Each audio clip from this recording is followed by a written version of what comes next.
சிற்றம்பலம். சிவசங்கரி அம்மா திருவடி வணக்கம்மா. திருச்சிற்றம்பலம். சிவாய நம. அம்மா திருச்சிற்றம்பலம்.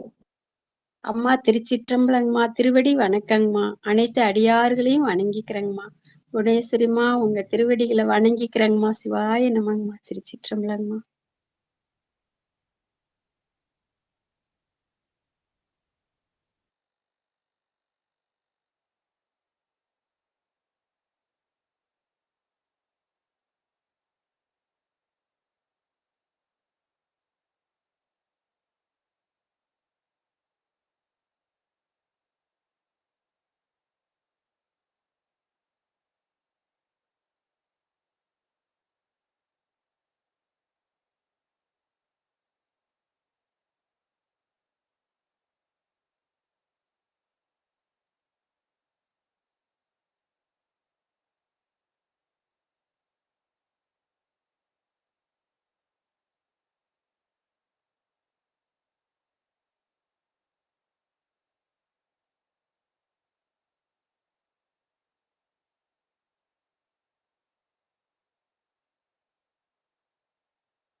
புவனேஸ்வரியம்மா ஆரம்பிங்க.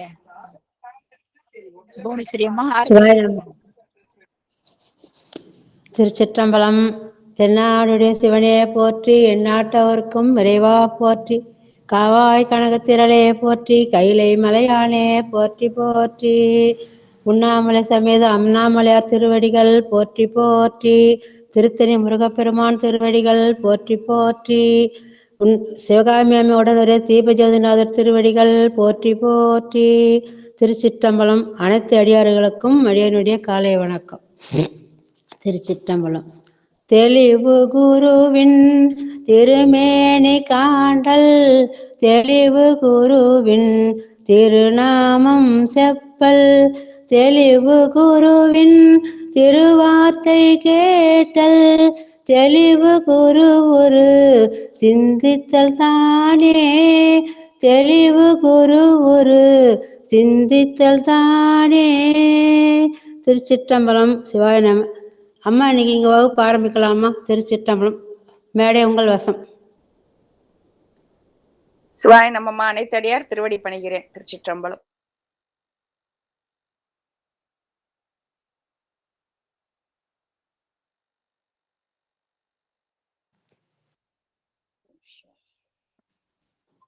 அம்மா என்ன வரல போல இருக்கு.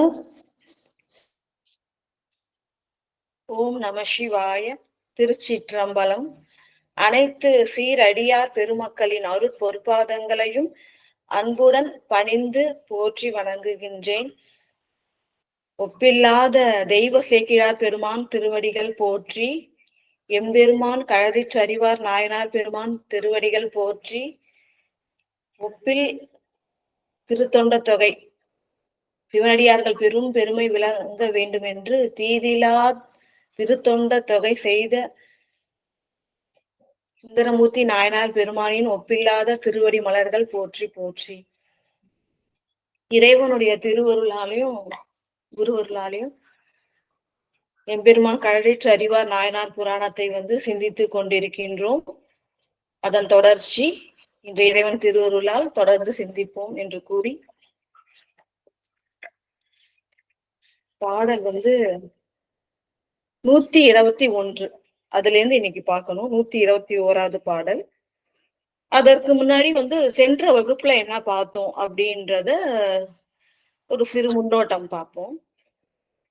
அதாவது சென்ற வகுப்புல ராமேஸ்வரம் அப்படின்ற திருத்தலம், அதாவது ராமேஸ்வரத்துல இறைவன் வீட்டில் இருக்கின்றத எப்படி சொல்லுவாங்க அப்படின்னு பாத்தீங்கன்னா, செழும்பவள சுடர் கொழுந்து. நம்ம சொன்னோம் இல்லையா, ஜோதிர்லிங்கம் அப்படின்றதுனால கடலோரம் இருக்கிறதுனால பவழத்தை ஒப்புமை சொல்லி சேக்கிழார் பெருமான் சொல்லிருக்காரு. செம்பவழ சுடர் கொழுந்து போல திரு ராமேஸ்வரத்தில் இறைவன் வீற்றிருக்கின்றார்.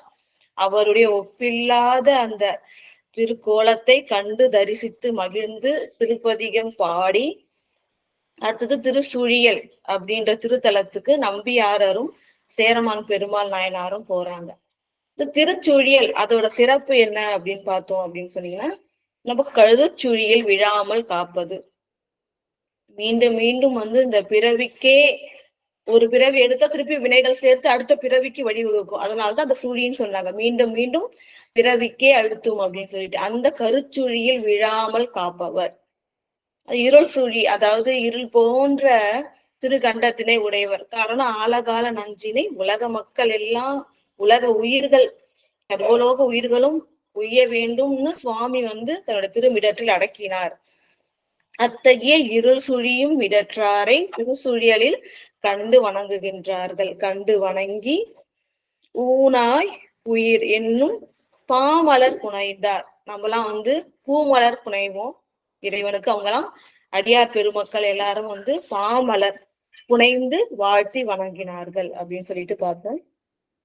அடுத்தது அந்த திருச்சுழியல் திருத்தலத்துல தங்கி சுவாமியை தரிசித்து கொண்டிருக்கும் போது இரவுல வந்து சுவாமி அவருக்கு சுந்தரமூர்த்தி நாயனார் பெருமானுக்கு கனவுல எழுந்தருளி தன்னுடைய அந்த அழகு திருக்கோலத்தை காட்டினார். எப்படின்னா எங்கும் இல்லாத ஒரு திருக்கோலம். எப்படிப்பட்ட திருக்கோலம்? எப்பவுமே நம்ம எப்போ இறைவன் வந்து வரும் பொழுது அடியார்களுக்கு அருள் செய்யும் பொழுது திருமுடியில வந்து அழகான இளம் திரை கூறியிருப்பாரு, கங்கை வாசடையனாக இருப்பார், கொன்றை மாலை அணிந்திருப்பார், திருநீல கண்டத்துடன் வருவார் இல்லையா, திருநீற்று மேனியுடனாக வருவார், இப்படி வருவார். ஆனா எங்கும் இல்லாத ஒரு அற்புத அதிசய காட்சியை வந்து சுந்தரமூர்த்தி நாயனார் பெருமானுக்கு தருகிறார். என்ன அந்த காட்சி அப்படின்னு பார்த்தோம்னா, காலை திருவடிவுல தரிசனம் தருகின்றார். வாயில வந்து ஒரு பொற்செண்டு ஏந்தி கொண்டு திருமுடியில் சுழியம், அந்த மகுடம்னு சொல்லுவோம் இல்லையா, இந்த மகுடத்தை கொண்டு கையில் பொற்செண்டு கொண்டு, அது மட்டும் இல்லாம என்பு உருக, அதாவது என்னன்னா எப்போ வந்து என்பு உருகும்னா உள்ள முருகும் பொழுதுதான் என்பு அப்படின்ற எலும்பு, என்புனா எலும்புன்னு அர்த்தம். மிகுதியான அன்பு இருக்கும் பொழுதுதான் நம்மளுடைய அந்த என்பு உருக அப்படின்ற அருள் வார்த்தையை வந்து போடுவாங்க. இப்ப ஊனம் உருகி உயிரும் உருகி என்பு உருக அந்த நிலைக்கு வந்து அந்த தரிசனத்தை பார்த்த உடனே கனவுல வந்து சுந்தரமூர்த்தி நாயனார் பெருமான் வருகின்றார். அதுவும் சுவாமி தன்னுடைய இருப்பிடத்தையும் சொல்றாரு. என்ன சொல்றாரு அப்படின்னு சொன்னா, காணப்பேர் யாம் இருப்பது, நான் இருக்கிறது காணப்பேர் அப்படின்னு சொல்லிட்டு என்னை தரிசிக்கணும் அப்படின்னு அழைப்பு விடுக்கின்றார். உடனே வந்து கனவுல இருந்து எழுந்திருச்சு அந்த கண்ட அருள் திருக்காட்சியை மகிழ்ந்து மகிழ்ந்து இறைவன் திருவருளை போற்றி என்ன பண்றாருன்னா, சேரமான் பெருமாள் நாயனாருக்கும் தான் கண்ட காட்சியை வந்து விவரித்து கூறி அருளுகின்றார். மொழிந்து அருளி, அதான் கழறிற்று அறிவாருக்கும் மொழிந்து அருளி, இந்த கோல காட்சியை தாம் கண்டவாறு மொழிந்து அருளுகின்றார். அதுக்கப்புறம் வந்து திருச்சுழியல்ல வணங்கி கொண்டு விடைபெற்று அடுத்தது திருக்காணப்பேர். அந்த காலை திருவடிவுல இறைவன் தரிசனம் தந்த அந்த திருக்காணப்பேர், இப்ப சொன்னோம் இல்லையா, காளையார் கோவில் அப்படின்ற அருள்நாமம் பெற்று விளங்குகின்றது. அந்த காளையார் கோயிலுக்கு வந்து செல்கின்றார் சுந்தரமூர்த்தி நாயனார் பெருமான். சேரமான் பெருமாள் நாயனாரோட திருக்காளையார் கோயிலுக்கு போறாங்க. அது எப்படி பாடிட்டு போடுறாங்க அப்படின்னு சொன்னா, ஏற்கனவே அவருக்கு காட்சி தந்தார் இல்லையா இறைவன், அதனால தொண்டர் அடி தொழலும் என்று எடுத்து என்று அந்த பாட்டு ரொம்ப அருமையா இருக்கும். ஒவ்வொரு பாட்டுலயும் வரும், கண்டு தொழுவது என்று கொலோ காணப்பேர் வயல் உரை காளையையே. அதாவது இந்த காணப்பேர் அப்படின்ற இடத்துல உரைகின்ற காளையை எப்போது வணங்குவேன் அப்படின்ற ஆர்வம் மிகுதியாக அன்பினாலும் ஆர்வத்தினாலும் பக்தியினாலும் பாடிக்கொண்டே திருத்தலத்துக்கு சென்று வணங்குகின்றார். அவர் எப்படிப்பட்ட இறைவன்? தாளை நாளும் பரவ தருவார், அடியார்களுக்கு தன் திருவடிகளை தந்து அருள்வார். அப்படின்னா என்ன அர்த்தம்? அடியார்களை பணி கொண்டு அருள்வார்னு அர்த்தம். இறைவனுக்கு எல்லாராலையும் பணி செய்ய முடியாது. அருட்பணி செய்கின்றது வந்து இறைவன் திருவருளாலதான் செய்ய முடியும். அதுதான் இறைவன் தாளை தருதன்றது. தாளை வந்து நாளும் பரவ, எப்பொழுதும் அடியார்களுக்கு வந்து பணிந்து வணங்கவும் அவங்க வந்து தனக்கு தொண்டு செய்யவும் அருள் புரிகிறாகிய சிவபெருமான் திருக்காலை வடிவம் தந்து திருக்காளையார் கோயில்ல வந்து வீற்றிருந்து அவருக்கு திருக்காட்சி தருகின்றார். அப்படிப்பட்ட இறைவனை வணங்கி கொண்டு அடுத்தது என்ன பண்றாங்க அப்படின்னா, திருப்புன வாயில் அப்படின்ற திருத்தலத்துக்கும் சென்று வணங்குகின்றார்கள். அந்த பதிகம் வந்து ரொம்ப சிறப்பு பொருந்தியது. போன வாரமே பார்த்தோம். சித்தம் நீ நினை என்னோடு சூழரும் அப்படின்னு ஆரம்பிக்கும். அதாவது நம்மளுடைய சித்தம் அப்படின்றது இறைவன் பால் தான் வைக்கணும். ஆனா அது அப்படி இருக்காது. அது வந்து ஐம்புலன்கள் வழியா ஓடிக்கிட்டே இருக்கு இல்லைங்களா. கண்ணு எதை பார்க்குமோ சித்தம் அதை சார்ந்து இருக்கும். அது போல காது எதை கேட்குதோ சார்ந்து இருக்கும். அப்படி இல்லாம சித்தம் வந்து சித்தமே நீ இறைவனுடைய பொருந்தி இருக்க வேண்டும். சூழ் அரும் அப்படின்னா பிறவி அதனால அரும் அப்படின்னு சொல்லிட்டு பிறவி அறுப்பதற்கு அவருக்கு தெரியாதா? இது எதுக்காக பதிகம் வைக்கிறாருன்னு நம்ம போன்ற உயிர்கள்லாம் வந்து சித்தத்தை சிவன்பாலே வைத்து இந்த பிறவியை அறுக்க வேண்டும், இந்த பந்தம் அறுக்க வேண்டும். சூழரும்னா பந்தம் அறுபடும். பந்தம்னா பற்று. அந்த பற்று நீங்கினாதான், சிவபெருமான் மேல மட்டும் பற்று வைத்தாதான் பிறவி நீங்கும். அதனால சித்தமே நீ வந்து என்னை விட்டு மாறுபட்டு போகாதே, நீ வந்து உன்னுடைய விருப்பத்திற்கு என்னை கொண்டு போகாதே, நீ இறைவனிடத்தில் உன்னுடைய விருப்பத்தை வை, முழுவதுமாக உன்னுடைய நிலையை இறைவனிடத்தில் செலுத்து அப்படின்னு சொல்லிட்டு, அதனால பந்தம் வரும் பிறவி வரும் சொல்லிட்டு அந்த அருட்பதிகத்தை வந்து பாடுகின்றார். அவ்வாறு பாடி பணிந்து அடுத்தது வந்து பாம்பணி மாநகர் நம்ம சொன்னாலே இப்ப பாமினி அப்படின்ற சொல்லி வழங்கப்படுகின்றது. அந்த பாம்பணி நகர் ஆதிசேஷன் வழிபட்ட தலம். நிறைய வந்து அந்த தோஷ பரிகாரங்களும் அங்க சிறப்பாக செய்வார்கள். அந்த பாம்பணி நகர் அப்படின்ற திருத்தலத்துக்கு சென்று வணங்கி, பாதாளீச்சரம் அப்படின்றது அதோட தேவார பாடல் பெற்ற ஸ்தலம் அது. இந்த பாதாளீச்சரத்துக்கு சென்று இறைவனை வணங்கி அதுக்கப்புறம் திருவாரூர் வராங்க. திருவாரூருக்கு மீண்டு வராங்க. அதாவது பாண்டிய நாட்டுக்கு சென்று உங்கள தலங்களை எல்லாம் தரிசித்து அதையும் தாண்டி தெற்கு பக்கத்துக்கு போய் திருநெல்வேலி, ராமேஸ்வரம், திருக்குற்றாலம் எல்லாத்தையும் வணங்கிக்கிட்டு மீண்டும் திருப்பியும் சோழ நாட்டுக்கு வந்து சேர்கின்றார்கள். திருவாரூரை வந்து அடைகின்றார்கள் அப்படின்றதோட சென்ற வகுப்புல முடித்தோம். இன்னைக்கு வந்து 121வது பாடல். இந்த திருவாரூரோட சிறப்பு சொல்லும் பொழுது நம்ம போன வாரமே பார்த்தோம் இல்லைங்களா? என்ன பார்த்தோம் அப்படின்னு சொன்னா, திருவாரூர்ல இயற்கையாகவே வந்து அல்லி மலர்கள், செவ்வல்லி மலர்கள் மலர்ந்திருக்கின்றது. அல்லி மலர் இரவுலதான் மலரும், நமக்கு தெரியும். அதை வந்து எப்படி சொல்றாங்க அப்படின்னு பாத்தீங்கன்னா, பெண்களுடைய அந்த திருவாரூரில் வாழ்கின்ற அந்த பெண்கள், மாத அரசிகள், அவர்களுடைய இதழ் வந்து மிக சிவப்பாக விளங்குகின்றது. அந்த இதழுடைய சிவப்புக்கு நம்ம தோத்துட்டோம், அதனால அவங்க எதற்கு நிக்க அஞ்சு என்ன பண்ணுதான் பகல்ல பூக்காம இரவுல அந்த சேது ஆம்பல் அப்படின்ற செவ்வல்லி மலர்கள் பூக்கின்றது அப்படின்னு சொல்லிட்டு, இந்த பெண்களுடைய அழகு அப்படின்னா அந்த உத்தம ஜாதி பெண்களுக்குரிய அந்த பெருமை அதை வந்து போற்றி சொல்கின்றார்கள். அத்தகைய செவ்வல்லி மலர்கள் இரவில் பூக்கின்ற திருவாரூருக்கு நம்பியாரூரர் பெருமானும் சேரமான் பெருமாள் நாயனாரும் வந்து சேர்கின்றார்கள் அப்படின்றதோட போன வகுப்பு முடிந்தது. இந்த வகுப்பு வந்து 121வது பாடல். அதுல இருந்து சிந்திப்போம்.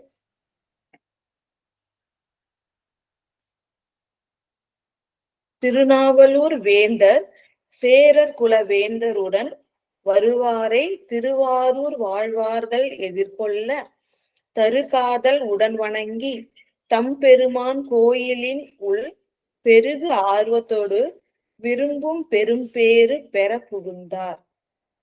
இந்த பாடலுடைய பொருள் விளக்கம் என்னன்னு பாத்தீங்கன்னா, திருநாவலூர் வேந்தர். இங்க திருநாவலூர் வேந்தர்ன்றது சுந்தரமூர்த்தி நாயனார் பெருமான் திரு அவதாரம் செய்தது திருநாவலூர், நமக்கு எல்லாம் தெரியும். அதனால திருமுனை பாடி நாடர் அப்படின்னு சொல்லுவாங்க, சில சமயம் திருநாவலூர் வேந்தர்னு சொல்லுவாங்க.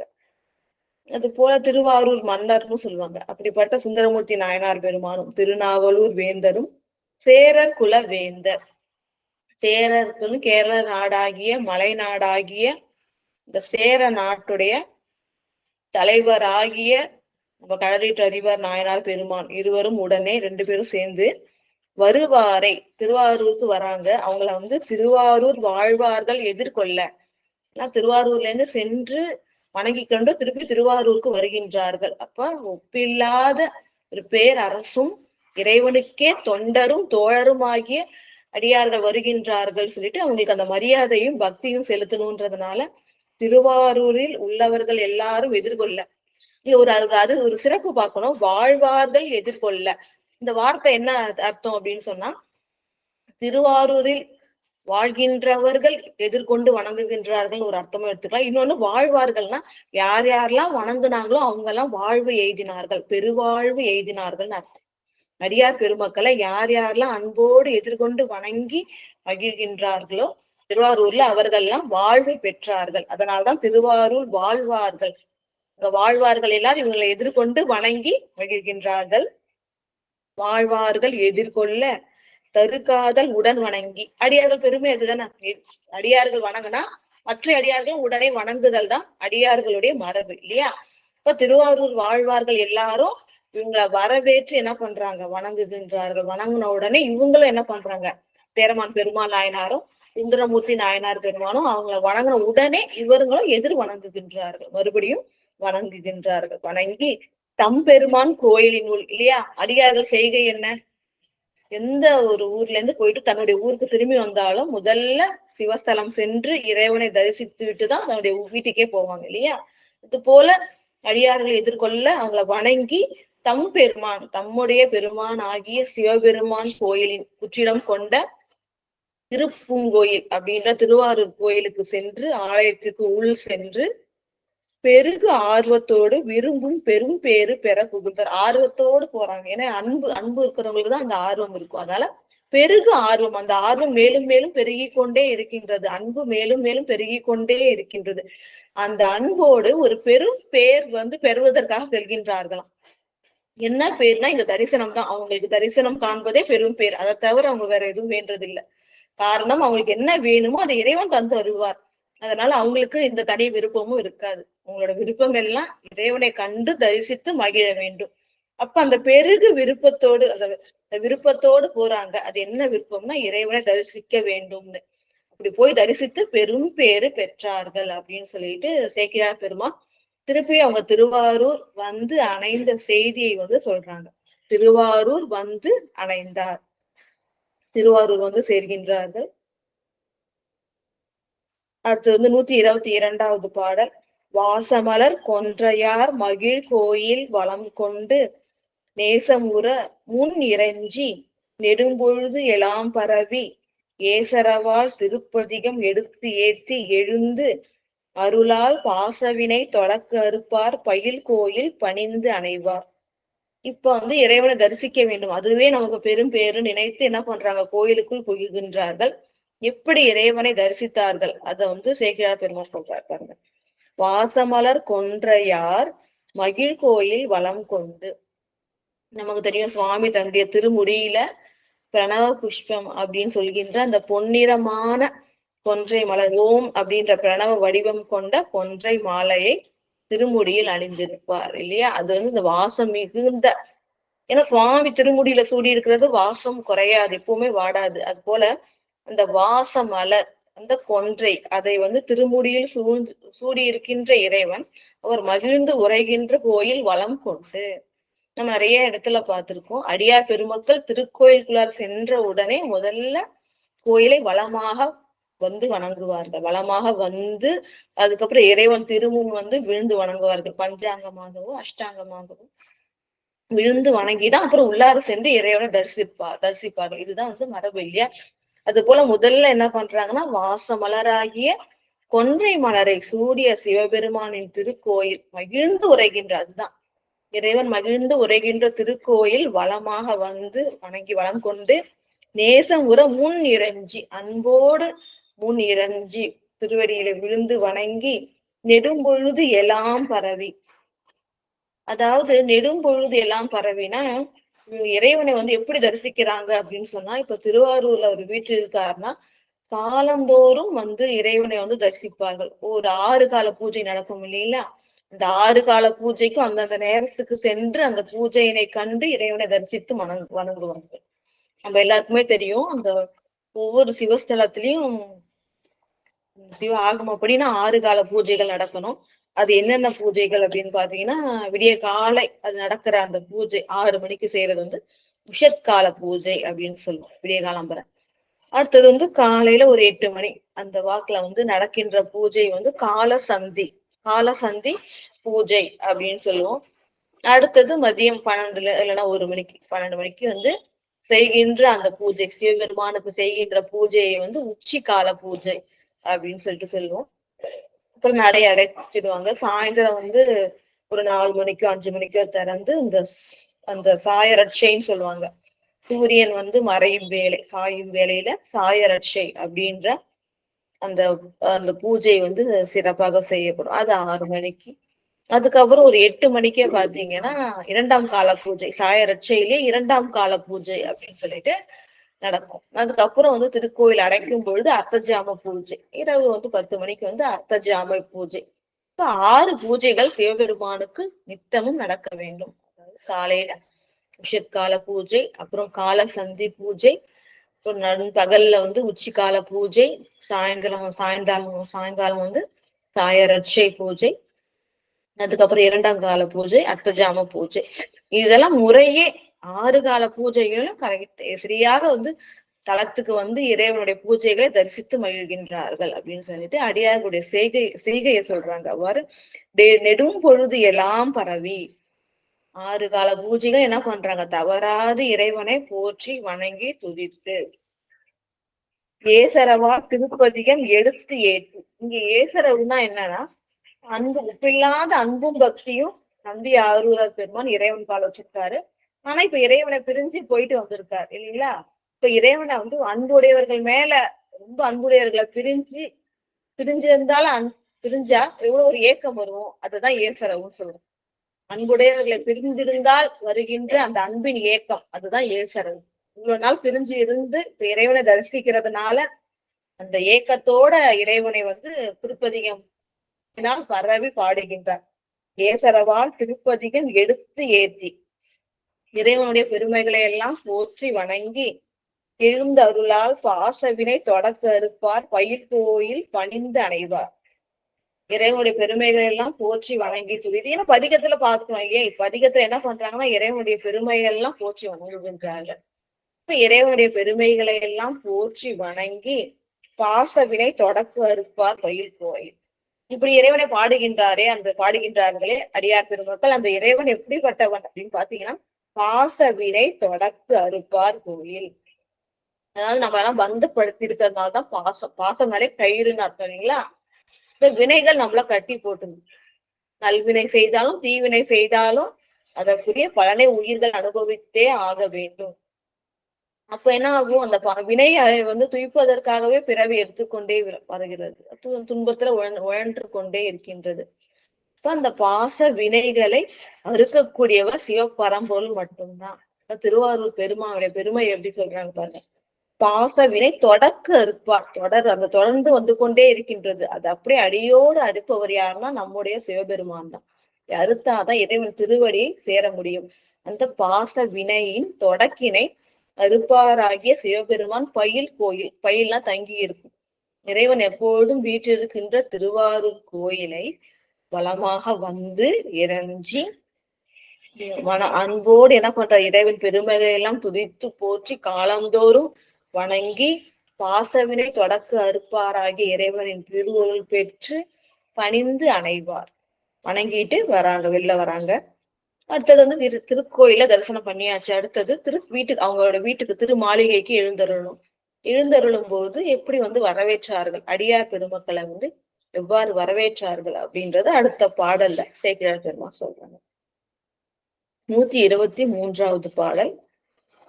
பறவையார் மாளிகையில் பரிசனங்கள் முன் எய்த விரவு பேர் அலங்கார விழுச்செல்வம் மிக பெருக வரவு எதிர் கொண்டு அடிவணங்க வன்தொண்டர் மலைநாட்டு புறவலனாரையும் கொண்டு பொன்னடி மாளிகை புகுந்தார். திருத்தலத்திலேருந்து அடுத்தது வீட்டுக்கு வராங்க. வீட்டுக்கு வந்தவொடனே என்ன ஆச்சுன்னு பாத்தீங்கன்னா, பறவையார் மாளிகையில் பரிசனங்கள் முன் எய்த, இப்ப இவங்க கோயிலுக்கு போய் வணங்கிட்டு இருக்காங்க. அந்த நேரத்துல இவரோட பரிசனங்கள் வருவாங்க இல்லையா. இப்ப இவங்க திருவாரூரை விட்டு அகன்று இப்ப நிறைய இடத்துக்குலாம் போனாங்க. அவங்க போகும்போது பரிசனங்கள் கூடவே வந்தாங்கன்னு பாக்குறோம். ஏன்னா இவங்க தங்குவதற்கு இடம் அமைத்து தருவது, உங்களுக்கு உணவு சமைத்து கொடுப்பதற்கு, பணிவிடைகள் செய்வதற்கு எல்லாத்துக்கும் வந்து பரிசனங்கள் கூடவே போனாங்க. இப்ப இவங்க திருப்பியும் திருவாரூர் வந்த உடனே இவங்க கோயிலுக்கு சென்று அடியார்கள் வணங்க கூட இருக்கிற பரிசனங்கள்லாம் வீட்டுக்கு போயிட்டு இது மாதிரி அவங்க வந்துட்டாங்க அப்படின்னு தெரிவிச்ச உடனே அவங்களை எதிர்கொண்டு வரவேற்பதற்காகவும் அவங்களுக்கு வந்து திருவாமுது செய்வதற்காகவும் வந்து தயாராகின்றது. அததான் வந்து இங்க சொல்றாங்க.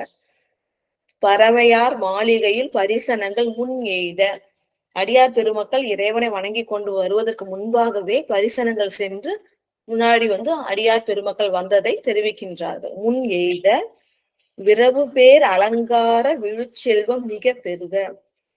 இந்த விரவு பேர் அப்படின்னு சொன்னா அதாவது எதிர்கொள்ள தயாராகிறாங்க. இப்ப அடியார் பெருமக்கள் யாராவது வந்து ஒரு பெரிய விஐபி எல்லாம் வராங்கன்னா அதுக்குன்னு சொல்லிட்டு எப்படி அலங்காரம் பண்ணுவோம் நமக்கு தெரியும் ஒரு நிகழ்ச்சிகள்லாம். அது போல வந்து அவங்க எதிர்கொள்ள தயாராகுறாங்க. எப்படி தயாரிக்கிறாங்கன்னா, பேர் அலங்கார விழுச்செல்வம் மிக பெருக. அலங்கார விழுச்செல்வம் மிக பெருக. இங்க அலங்கார விழுச்செல்வம்னு எதை குறிப்பிடுறாங்க அப்படின்னு சொன்னா, எப்பவுமே அடியார் பெருமக்கள் வரும் பொழுதோ இல்ல இறைவன் திருவிதி தேர்ல எழுந்தருளி வரும்போதோ எப்படி வந்து அலங்கரிப்பாங்களோ அதுதான் வந்து அலங்காரம் செய்கின்ற முறை. இது எப்படி இருக்கும்னு பாத்தீங்கன்னா, முதல்ல வந்து பன்னீர் தெளிப்பாங்க. அந்த நீரால என்ன பண்றோம், நீர் தெளித்து சுத்தம் கோலமிடுறோம். பன்னீரால வந்து தெளிப்பாங்க. பன்னீர் தெளித்து அடுத்தது என்ன பண்ணுவாங்க அப்படின்னு பாத்தீங்கன்னா, அழகுபடுத்துவாங்க. ஒவ்வொரு வீட்டையும் எவ்வாறு அழகுபடுத்துவாங்க அப்படின்னு பாத்தீங்கன்னா, அழகான தோரணங்கள் அது கட்டுவாங்க. அப்புறம் மாலைகள், பூ மாலைகள் தொங்க விடுவாங்க. வாசனை மிகுந்ததா இருக்கணும்னு சொல்லிட்டு சில சமயம் வந்து முத்து மாலைகள், இந்த வெண்மையான ஒளி வீசுகின்ற முத்து மாலைகளை தொங்க விடுவாங்க. பூ மாலைகளை தொங்க விடுவாங்க. தோரணங்கள் வந்து நாட்டுவாங்க. கமுகு, வாழை இதெல்லாம் வந்து கட்டுவாங்க. மங்களகரமானது அதுக்காக வந்து கட்டுவாங்க. இதுக்கப்புறம் என்ன பண்ணுவாங்கன்னா, எங்குமே வந்து தீபங்கள் ஏற்றுவார்கள். தீபங்கள் ஏற்றி தூபங்கள் ஏற்றி நிறைகுடம் கொடுத்து வரவேற்பாங்க. அந்த பூரண கும்ப மரியாதைன்னு சொல்லுவாங்க. அதான் நிறைகுடம். அது நிறைகுடம் கூட வைத்து வணங்கு வரவேற்பார்கள். இதுதான் வந்து வரவேற்க தயாராகும். இது போல வந்து பறவையார் மாளிகையில அடியார் பெருமக்கள் வருகையை அறிந்து வரவேற்க எல்லாம் தயாராக விளங்குகின்றது. மிக பெருக, அதாவது இந்த செல்வங்கள்லாம் குறைவே இல்லாம நிறைய வந்து ஒவ்வொருத்தரும் என்ன பண்றாரு, கையில நிறைகுடம் வச்சு வாழ்த்தி வணங்கி வரவேற்க மிக சிறப்பாக அலங்காரங்கள் செய்ய, தோரணங்கள் இதெல்லாம் செய்ய, இது செஞ்சு குறைவே இல்லாம அலங்காரங்கள் செய்து எதிர்கொண்டு வரவேற்கின்றார்கள். வரவு எதிர்கொண்டு அடி வணங்க. எதிர்கொண்டுன்னா வரும்போது வாசல்லே நின்று எதிர்கொள்ளுதல். அதுதான் இன்முகத்தோடு இன்சொற்களை சொல்லி வரவேற்றல். அது மாதிரி எதிர்கொண்டு அடி வணங்க, திருவடியை வணங்குகின்றார்கள். பறவையார் என்ன பண்றாரு, ஏன்னா தன்னுடைய கணவன் மட்டும் இல்ல, அவர் இறைவனுக்கே தொண்டரும் தோழரும் ஆனவர். அதனால அவரோட அடி வணங்கி முதல்ல சுந்தரமூர்த்தி நாயனாரை கண்டவுடன் மகிழ்ந்து அவரோட அடி வணங்குகின்றார்கள். அப்புறம் பறவையார் போவாரு அடி வணங்க. வன் தொண்டர் மலைநாட்டு புரவலனாரையும் கொண்டு. இப்படி பறவையார் வந்து தன்னுடைய கணவரை மட்டும் வணங்கல, சேரமான் பெருமாள் நாயனாரையும் வணங்குறாங்க. ஏன்னா அவரும் திருத்தொண்டர் இல்லைங்களா, அவர் அரசர்ன்றதை தாண்டி திருத்தொண்டர். அதனால அவருடைய திருவடியை வணங்க சுந்தரமூர்த்தி நாயனார் பெருமாள் சேரமான் பெருமாள் நாயனாரோட மாளிகைக்குள்ளார போறாங்க. இங்க சேரமான் பெருமாள் நாயனார் எப்படி சொல்றாங்கன்னு பாத்தீங்கன்னா, மலைநாட்டு புரவலனார் அப்படின்னு சொல்றாங்க. புரவலன் அப்படின்னு சொல்லும் பொழுது அதாவது மக்களை புறக்கின்ற காத்து ரட்சிப்பவன், அதாவது அரசன். புரவலன்னா காத்து அருள்பவன். மக்களை காத்து அருள்வதனால அரசர்களுக்கு என்ன பேர்னா புரவலன் அப்படின்ற பெயர் உண்டு. இப்ப மலைநாட்டு புரவலன் ஆகிய மலைநாட்டு அரசராகிய சேரமான் பெருமாள் நாயனாரை அவரை உடன் கொண்டு சுந்தரமூர்த்தி நாயனார் மாளிகைக்குள் நுழைகின்றார். மலைநாட்டு புரவலனாரையும் கொண்டு பொன்னணி மாளிகை புகுந்தார். பொன்னால் ஆன, இங்க அணினா அழகிய, பறவையார் மாளிகை எப்படி இது எதால எடுத்துட்டு பாருங்க, பொன்னால், அந்த மாளிகையே பொன்னால் செய்யப்பட்டதாக விளங்குகின்றது. பொன்னால் ஆக்கப்பட்ட மாளிகைன்னா அழகு இருக்கும் இல்லைங்களா, அது இல்லாம அலங்காரம் வர செஞ்சிருக்காங்க அடியார்களை எதிர்கொள்ள. அப்ப பொன்னால் செய்யப்பட்ட அழகான அந்த மாளிகைக்குள்ளார சுந்தரமூர்த்தி நாயனார் பெருமானும் சேரமான் பெருமான் நாயனாரும் புகுகின்றார்கள். அப்படின்றதுதான் 123வது பாடலுடைய அருள் விளக்கம். அடுத்தது 124வது பாடல். பரவியே பறவையார் பரிவு உடனே பணிந்து ஏத்தி விரவிய போனகம் பரிகள் விதம் பலவாக சமைத்து பரிகலமும் பாவாடை பகல் விளக்கும் உடனமைத்து திருஅமுது செய்வித்தார் திருந்திய தேன்மொழியினார். அதாவது மாகேஸ்வர பூஜையை நம்ம நிறைய இடத்துல பார்த்திருக்கோம். முதல்ல வாசல்லே நின்று வரவேற்கணும், இவ்வாறு அலங்காரம் செய்து. அதாவது வருவதற்கு முன்னாடி செய்கின்ற இதெல்லாம் வந்து ஏற்பாடுகள், அலங்காரம் செய்வது, தோரணம் நாட்டுவது, பன்னீர் தெளிப்பது, இதெல்லாம் நிறைவு. அப்புறம் வந்தவுடன் நிறைகுடம் கொடுத்து வரவேற்று அதுக்கப்புறம் அவங்களை ஆசனத்தில் இருத்தி மாகேஸ்வர பூஜை திருவமுது செய்விப்பாங்கல்ல, அதுதான் வந்து அடுத்தது சேக்கிழார் பெருமான் குறிப்பிடுகின்றார்.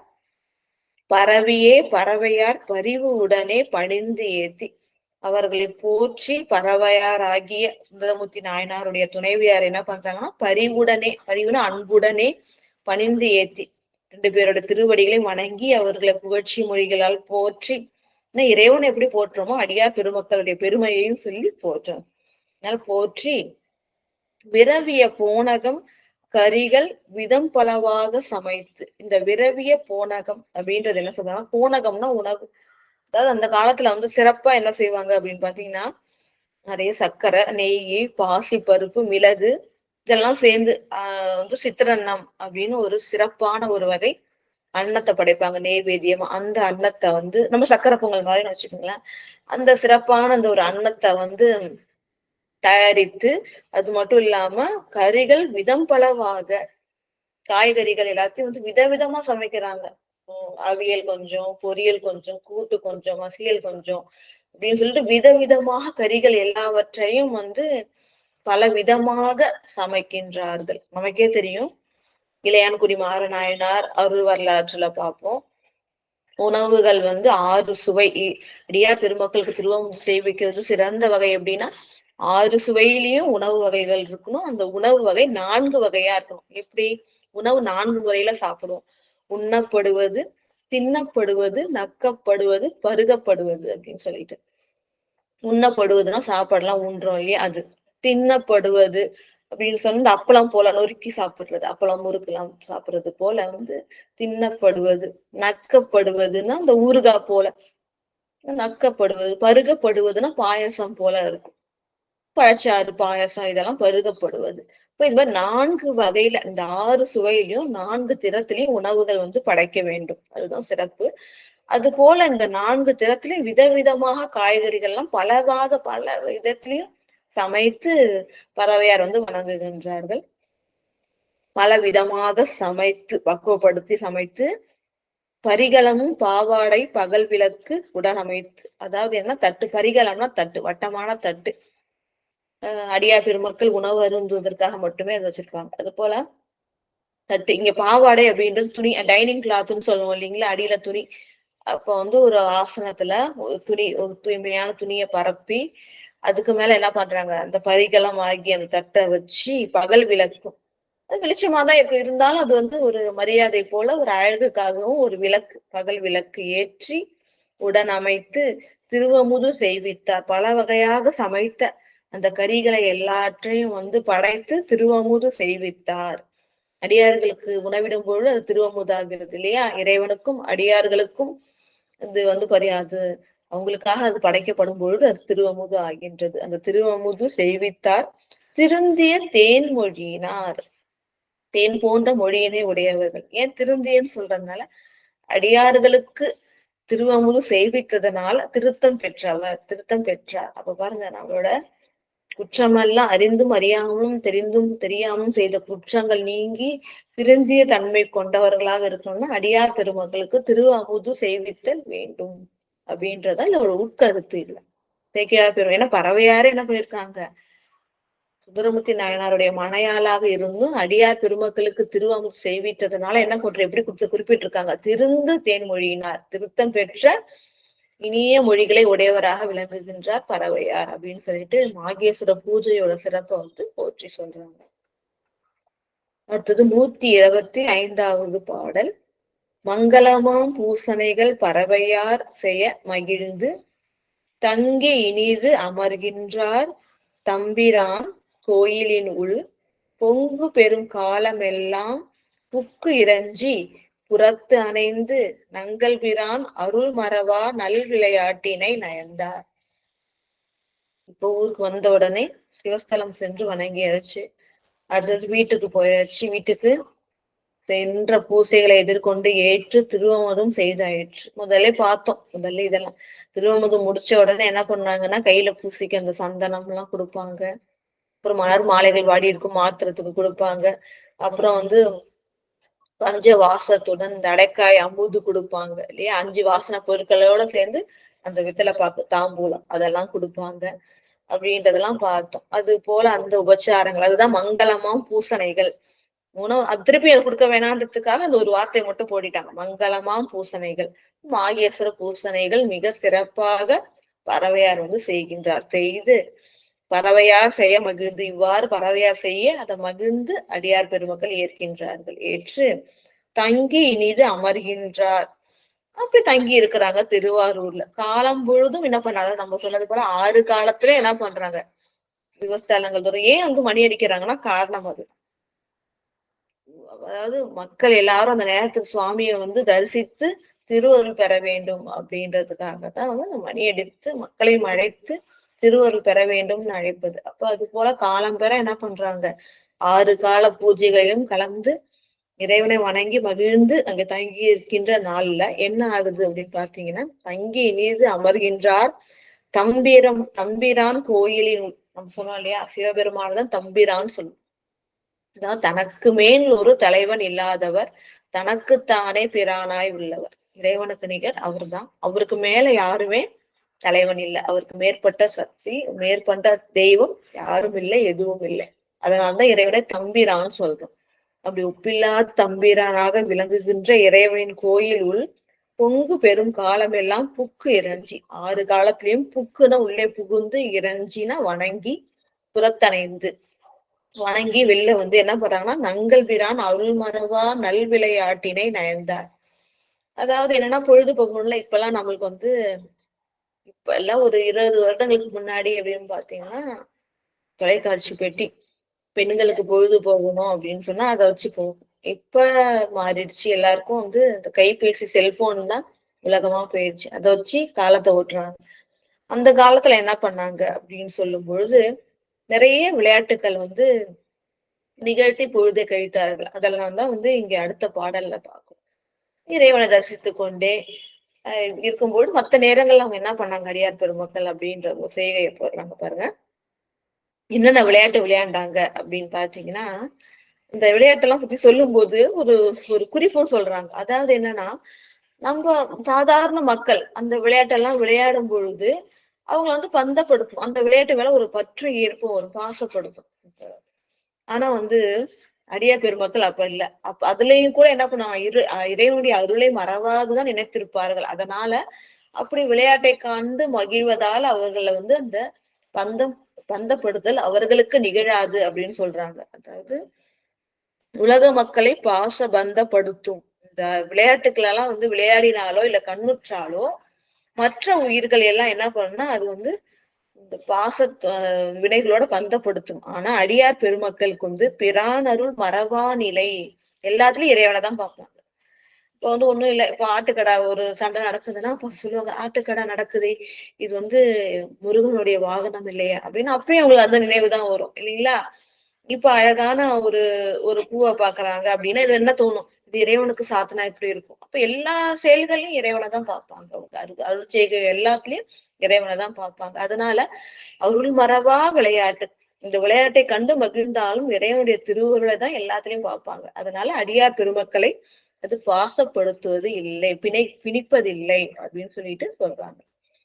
என்னென்ன விளையாட்டு எல்லாம் கண்டு மகிழ்ந்தார்கள் அப்படின்னு பார்த்தோம்னா, இலைச்செண்டும் பரிச்செண்டும் வீசி மிக மகிழ்வு எய்தி விளக்கு அரும் போர் தகர் பாய்ச்சல் கண்டருளி வென்றி பெற மலைக்கு நெடுமுள் கணைக்கால் வாரணப்போர் மகிழ்ந்தருளி அலைக்கும் மரப்பல புள்ளின் அமர் விரும்பி அமர்கின்றார். பல வகையான விளையாட்டுகள் சண்டைகள்லாம் பார்த்து மகிழ்கின்றார்கள். என்னென்னு பாத்தீங்கன்னா, நிலை செண்டும் பரிச்செண்டும். செண்டுனா பந்தாடுதல் சொல்லுவோம்ல. நிலை செண்டும் ஒரு இடத்துல இவங்க நின்றுட்டு இன்னொருத்த இடத்துல இன்னொருத்தர் நின்றுட்டு என்ன பண்ணுவாங்க, பந்தை வந்து தூக்கி போட்டு பிடிச்சு விளையாடுறது. ஒரு நிலையா நின்று கொண்டு பந்தாடுதல் விளையாடுவது நிலை செண்டும். பரிச்செண்டும்னா அந்த காலத்து அரசர்கள் எல்லாம் செய்வாங்க. ஏன்னா அவங்கதான் நிறைய குதிரைகள் வச்சிருப்பாங்க இல்லையா. பரினா குதிரைன்னு அர்த்தம். குதிரை மேல ஏறி என்ன செய்வாங்க அப்படின்னு சொன்னா, ஒரு பந்து போல கீழே கிடக்கும். இப்ப நம்ம ஹாக்கி விளையாடுறோம் இல்லைங்களா. அதாவது ஓடிக்கொண்டே போய் நம்ம என்ன பண்ணுவோம், அந்த பந்தை வந்து அந்த கூடைக்குள்ள போடுவோம். அது வந்து குதிரையில இருந்துட்டு என்ன பண்ணுவாங்க அப்படின்னு சொன்னா, ஒரு நீண்ட ஒரு வழி மாதிரி வச்சுக்கிட்டு குதிரையில போயிட்டே என்ன பண்ணுவோம், இந்த வேகத்தையும் கட்டுப்படுத்தி கரெக்டா அந்த என்ன பண்ணும், அந்த பந்தை வந்து அந்த கூடைக்குள்ளார அந்த போடும். அது போல அது அந்த காலத்துல அரசர்களோட விளையாட்டா அது இருந்தது. அது போல அந்த பரிசெண்டும் குதிரையில போய்கிட்டே என்ன பண்ணுவாங்க, அந்த பந்தையும் தள்ளி அந்த கூடைக்குள்ள தள்ளி விளையாடுறது, அந்த பரிச்செண்டு அந்த விளையாட்டும் விளையாடி பரிச்செண்டும் வீசி மிக மகிழ்வேதி இதெல்லாம் வந்து விளையாடுகின்றார்கள். வேற என்னென்ன விளையாட்டை கண்ணுறுகின்றார்கள் பாக்குறாங்கன்னு பாத்தீங்கன்னா, விளக்கு அரும் போர் தகர்ப்பாய்ச்சல். பாக்குறதுக்கு வந்து ரொம்ப, அதாவது விளக்குவதற்கு அருமையானது. அதாவது இந்த சண்டையை பார்க்காம இருக்கவே முடியாது. அவ்வளவு ரொம்ப இன்ட்ரெஸ்டிங்கா இருக்கும். ரொம்ப அது பாக்குறதுக்கு நம்மள தூண்டும் அப்படின்ற விதமாக இருக்கக்கூடிய தகர்ப்பாய்ச்சல். ஆட்டுக்கடா சண்டை நமக்கே தெரியல. இப்ப ஆடுகள் எப்பயாவது நம்ம வழியில பார்த்தோம்னா சிலது என்ன பண்ண முட்டி முட்டி சண்டை போடும். அதான் தகர்னா ஆடு, தகர்ப்பாய்ச்சல். இந்த ஆட்டுக்கிடாக்கள் ஒன்றோடு ஒன்று மோதி சண்டையிடும். அது வந்து எது வந்து ரொம்ப உறுதியோடு சண்டை போடுது அதுதான் ஜெயிக்கும் இல்லையா? அந்த அந்த அந்த விளையாட்டை வந்து கண்டு ரசிக்கின்றார்கள். அதான் விளக்கு அது பார்க்காம விலகவே முடியாது. அது போல சிறந்த சண்டை இடுகின்ற அந்த அந்த ஆட்டுக்கிடா அந்த சண்டையை வந்து பாக்குறாங்க. பாய்ச்சலை கண்டு அருளி கண்டு மகிழ்கின்றார்கள். வென்றி பெற மலைக்கு நெடு முள் கணைக்கால் வாரண போர் மகிழ்ந்தல். இதெல்லாம் நம்ம கிராமங்கள்ல இப்பவும் இருக்கு, பாக்குறோம் இல்லைங்களா? கோழி சண்டை ஆட்டு சண்டை எல்லாம் விடுவாங்க. அதுதான் இங்க சொல்றாங்க. அடுத்தது கோழி சண்டை சொல்றாங்க. பாத்தீங்கன்னா வென்றி பெற இந்த கணைக்கால்ல வந்து இப்ப என்ன பண்றாங்கன்னா, கணைக்கால் இவங்களே என்ன பண்றாங்க, ஒரு கத்தி போல ஒண்ணு சொருவி சண்டைக்கெல்லாம் விடுறாங்க. ஆனா உண்மையிலேயே வந்து அந்த கணைக்கால்ல கூர்மையான ஒரு உறுப்பு இருக்குமா, வாரணம் அப்படின்னு சொன்னா சேவல். அந்த சேவல்களை வந்து சண்டைக்கு விடுவாங்க. இந்த கால்ல இருக்க அந்த கூர்மையான இதை வச்சு இன்னொரு சேவலை தாக்கி இது வெற்றி பெறுமா. அது போல அந்த சேவல் சண்டைய பார்க்கின்ற இயல்பாகவே கணைக்கால்ல வந்து ஒரு உறுப்பு இருக்கு முள் போன்று. அதனால எதிரில இருக்கிற அந்த சேவலை குத்தி இது வீழ்த்துமா. அத்தகைய வெற்றி பொருந்திய இந்த சேவல் எது இருக்குன்னு பாக்குறதுக்கு அந்த சேவல் சண்டை விடுவாங்க. அந்த சேவல் சண்டையாதான் வாரணம். அதையும் வந்து பார்த்து மகிழ்கின்றார்கள். வாரண போர் மகிழ்ந்து அருளி தகர் பாய்ச்சல். ஆட்டு சண்டை, அந்த ஆட்டோட சண்டையை பாக்குறாங்க. கோழி சண்டையெல்லாம் பாக்குறாங்க. மகிழ்ந்தருளி அரைக்கும் மரப்பல புல்லின் அமர் விரும்பி அமர்கின்றார். அழைக்கும் மரம் அதாவது என்ன அப்படின்னு சொன்னீங்கன்னா, விடாமுயற்சி. அதாவது உடல் பலம்ன்றதை தாண்டி ஒரு ஒரு விளையாட்டுல வெற்றி பெறணும்னா அப்ப விடாமுயற்சி தேவை. வெற்றி பெறணும் அப்படின்ற அந்த உள்ளுணர்வு அந்த முயற்சி இருந்தா அது வெற்றி பெறுதல் எளிது. அது போல இந்த விடாமுயற்சி வெற்றி பெறணும் அப்படின்ற எண்ணம் கொண்ட விலங்குகளுடைய எப்படி சண்டை போடுதோ அதே போல புல்னா வந்து பறவைகள் வந்து நிறைய சண்டை போடுது. என்னென்ன இந்த பறவைகளுடைய இந்த சண்டைகளை பாக்குறாங்க அப்படின்னா, அமர்னா சண்டை. என்னென்ன பறவைகளோட சண்டையெல்லாம் பாக்குறாங்க அப்படின்னு பாத்தீங்கன்னா, அந்த காலத்து பொழுது காடை, கௌதாரி, சிவல் இதெல்லாம் என்ன பண்ணுவாங்க அப்படின்னு சொன்னா சண்டையிடுவாங்க ஒண்ணுக்கு ஒண்ணு. அது போல அந்த விடாமுயற்சி உடைய அந்த பறவைகளுடைய சண்டையையும் பார்த்து மகிழ்கின்றார்கள் அப்படின்னு சொல்லிட்டு தாங்களும் விளையாடி மற்ற விளையாட்டுகளையும் நிகழ்த்தி அந்த பொழுதை கழிக்கின்றார். அதாவது இப்பனா இறைவனுடைய தரிசனம் எல்லாம் முடிச்சுட்டு மற்ற நேரங்கள்ல இதை கண்ணுற்று மகிழ்கின்றார்கள். ஆனா காணும்போது என்ன பண்றாங்க, இறைவனுடைய பெருமையை தான் பேசிக் கொண்டிருக்கின்றார்கள், இறைவனுடைய திருவுருளை தான் நினைத்துக் கொண்டிருக்கின்றார்கள் அப்படின்ட்டு அடியார்களை செய்கை அவங்க எப்படி வந்து பொழுதை கழித்தார்கள் அப்படின்றத இங்க வந்து சேக்கிழார் பெருமாள் சொல்றாங்க. அமர் விரும்பி அமர்கின்றார். விரவு காதல் நீ கூற மேவு நாள்கள் பல செல்ல கரவில் ஈகை கேரளனார் தங்கள் கடல்சூழ் மலைநாட்டு பறவையார்த்தம் கொழுனனார் தம்மை பணிந்து கொண்டு அணைவான் இரவும் பகலும் தொழுது இறக்க இசைந்தார் அவரும் எழுந்தருள. இவ்வாறு எப்படியே இருந்துட முடியுமா? ஏன்னா ஒரு அரசர் அவர் நாட்டுக்கு திரும்பி சென்றாகணும், அரசாட்சி செய்யணும். அதனால சுந்தரமூர்த்தி நாயனார் பெருமானார் பிரிய முடியல. ஏன்னா ஒப்பில்லாத தொண்டர், இவருக்கு தோழரும் ஆயிட்டார். அதனால பிரிவின்றி கோயிலுக்கெல்லாம் போகும்போது ஒன்னாவே போறாங்க, திருவாரூர் தரிசனம் பண்ணும்போது ஒன்றாக தரிசனம் பண்றாங்க, விளையாட்டுகளை கண்டு மகிழும் போதும் ஒன்னாகவே இருக்காங்க. அப்ப வந்து அவரை பிரிய மனசு இல்லை. அதனால என்ன பண்றான்னு பாத்தீங்கன்னா, விரவு காதல் மீ கூற மேவு நாள்கள் பல செல்ல, இவ்வாறு இந்த சண்டை விளையாட்டெல்லாம் பார்த்துட்டு மேலும் மேலும் மகிழ்ந்து இருக்கிறாங்க. அன்பும் நட்பு இவங்களோட பக்தியும் பெருகுது. அப்படி மகிழ்ந்து இவங்க இருக்கும் நாளில் மேவு நாள்கள் பல செல்ல, பல நாட்கள் சென்று விட்டது, கழிந்தது. இவ்வாறு செல்ல கரவில் ஈகை கேரளனா, இப்ப இந்த வார்த்தை போடுறாங்க. இது வரையும் மலை நாடுன்னு சொன்னாங்க, சேர நாடுன்னு சொல்றாங்க இல்லைங்களா? இப்ப கேரள நாடு அப்படின்றாங்க. கேரள நாடுன்றது சேர நாட்டோடைய வட மொழி சொல். அதான் கேரளா. அதுதான் இப்பொழுது வழங்குகின்றது. நம்ம தமிழ் பேசுகின்ற தமிழ்நாட்டோட சேர்ந்த பகுதி தான். அது வேற மொழி பேசுறதுனால மொழிவாரி மாநிலமாக பிரிக்கும் பொழுது அது வேறொரு மாநிலமாக போயிடுச்சு. ஆனா அது வந்து தமிழ்நாட்டோட சேர்ந்த பகுதி தான். அதோடைய பேர் வந்து வடமொழி சொல் வந்து கேரள நாடு. அதான் இப்பொழுது வழங்குகிறது. அப்ப கேரளனார் அப்படின்ற போது சேர நாட்டை ஆண்ட சேரமான் பெருமாள் நாயனார் தங்கள் கடல் சூழ் மலை நாட்டுக்கு இல்லையா, கடலால் சூழப்பட்ட அந்த மலை நாட்டுக்கு கேரள நாட்டுக்கு பறவையார் தம் கொழுனனார் தமிழ் பணிந்து, அதாவது என்னன்னா என் நாட்டுக்கு போகணும், அங்க பிரிஞ்சு என்னால இருக்க முடியாது, அதனால நீங்களும் என்னோட வரணும்னு சொல்லிட்டு பறவையார் கொழுனர். ஏன் இந்த வார்த்தை இங்க கொடுக்குறாங்க அப்படின்னு சொன்னா, இவர சுந்தரமூர்த்தி நாயனாருடைய இசைவை மட்டும் அதோட சம்மதத்தை மட்டும் பெற்று கூப்பிட்டு கொண்டு போக முடியாது. ஏன்னா அவங்களோட மனைவியாராகிய பறவையாருடைய சம்மதத்தையும் பெற்றுக்கொண்டுதான் இவரை அழைச்சிட்டு போகணும் இல்லைங்களா. அதனாலதான் பறவையார் கொழுனனார் அப்படின்னு குறிப்பிடுறாங்க.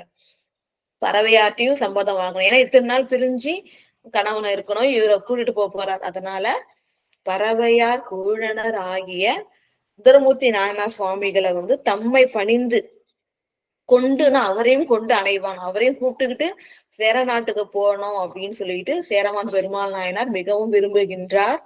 இரவும் பகலும் தொழுது இறக்க, ராத்திரி பகலா இதை சொல்லிட்டு இருக்காரு. ஒரு முறை இல்ல பல முறையும், ஐயா நான் வந்து என்னோட நாட்டுக்கு திரும்பி போகணும், உங்களை பிரிந்து என்னால இருக்க முடியாது, திரும்ப திருவடியை சேவித்து கொண்டே இருக்க வேண்டும், அதனால என்னோட நீங்க எழுந்தருள வேண்டும்னு இரவும் பகலும் தொழுது இறக்க, இறந்து வேண்டுதல் எஞ்சி கேட்கிறாங்க. ராத்திரியும் பகலும் திருவடியை பணிந்து இறக்க இசைந்தார் அவரும் எழுந்தருள ஒத்துக்கிட்டார். அவரும் இசைந்தார்னு இசையை தெரிவித்தல்னா உடன்படுதல் அர்த்தம். அவரும் சுந்தரமூர்த்தி நாயனார் பெருமானும் எழுந்தருள அவருடனே போவதற்கு உடன்பட்டார், சரின்னு ஒத்துக்கிட்டாரு. அதான் வந்து 127வது பாடல். அடுத்தது 128வது பாடல். 128வது பாடல் என்ன சொல்லுதுன்னு பாத்தீங்கன்னா, நங்கை பறவையார் உள்ளத்து இசைவால் நம்பி எழுந்தருள திங்கள் முடியார் திருவருளை பரவி சேரமான் பெருமாள் எங்கும் உள்ள அடியாருக்கு ஏற்ற பூசை செய்தருளி பொங்கு முயற்சி இருவரும் போய் புக்கார் புனிதர் பூங்கோயில். அதாவது என்னன்னா, நங்கை பறவையார், நம்ம முதல்ல சொன்னோம் நங்கைனா பெண்களுள் சிறந்தவர்களை வந்து நங்கை சொல்லுவோம், ஆண்களில் சிறந்தவர்களை நம்பி அப்படின்னு சொல்லுவோம். வந்து பெண்களில் சிறந்தவர்கள், ஏன்னா சுந்தரமூர்த்தி நாயனாரே கணவனாக கொண்டவர். அது மட்டும் இல்லாம நடன, அதாவது ஒப்பில்லாத ருத்ர கணிகையர் குலத்துல பிறந்து இறைவனுக்கு திருத்தொண்டு செய்து வந்தவர் இல்லைங்களா. அதனால நங்கையார் சொல்றாங்க. நங்கை பறவையார் உள்ளத்து இசைவாள், ஏன்னா சுந்தரமூர்த்தி நாயனார் அழைச்சிட்டு போகணும்னா நங்கை பறவையாருடைய சம்மதமும் பெற வேண்டும், அதனால அவருடைய இசைவும் பெறுகின்றார் சேரமான் பெருமாள் நாயனார். அம்மா நான் ஐயாவை அழைச்சிட்டு போறேன், உங்களுடைய சம்மதம் வேணும்னு அவங்க சம்மதத்தையும் பெறுகின்றார். நங்கை பறவையார் உள்ளத்து இசைவாள், இந்த மாதிரி இவங்களும் இசை தராங்க. இசைவாள் நம்பி எழுந்தருள, நம்பி ஆரூர போறதுக்கு கிளம்புற எழுந்தருள திங்கள் முடியா திருவருளை பரவி சேரர் பெருமான் வந்து இறைவன் திருவருள் தான் இதுன்னு நினைக்கிறாரு. ஏன்னா என்னுடைய நாட்டுக்கு சுந்தரமூர்த்தி நாயனார் எழுந்தருளணும், அவருடைய பாதம் படணும், அது மட்டும் இல்லாம அவர் என்னோட பிரியாம இருக்கணும் அப்படின்னு நினைக்கிறாரு. அதெல்லாம் நடக்க போகுது. அதனால இது சிவபெருமானுடைய திருவருள் தான் மகிழ்கின்றார். அவருடைய நாட்டுக்கு நன்மை, நமக்கும் நன்மை, இறைவன் திருவருள் எப்போதும் கிடைக்கும் அடியார் கூட இருந்தா. அதனால திங்கள் முடியா திருவருளை பரவி, தன்னுடைய திருமுடியில் வைத்திருக்கின்ற சிவபெருமானின் திருவருளை பரவி, அவருடைய அருள் தான் இதுன்னு அதனை பரவி போற்றி சேரமான் பெருமாள் எங்கும் உள்ள அடியாருக்கு ஏற்ற பூசை செய்தருளி என்ன பண்றாங்கன்னா, அடியார் பெருமக்கள் எல்லாரும், அதாவது ஒரு நல்ல நிகழ்ச்சி நடந்தா நம்ம என்ன பண்ணுவோம், அடியார் பெருமக்களுக்கு எல்லாம் வந்து உணவு கொடுக்கறது, பட்டாடை கொடுக்கறது, இதெல்லாம் செய்வோம் இல்லைங்களா, பொற்காசுகள் கொடுக்கறது. அது போல வந்து சுந்தரமூர்த்தி நாயனார் பெருமாள் என்னுடைய நாட்டுக்கு எழுந்துள்ள போகின்றார் என்ற மகிழ்ச்சியினால சிவனடியார்கள்லாம் அழைத்து அவர்களுக்கு திருவாமுது செய்வித்து சேர்ந்த பட்டாடைகள் அணிகலன்கள் பொற்காசுகள்லாம் கொடுத்து மகிழ்கின்றார். அதான் இங்க சொல்றாங்க.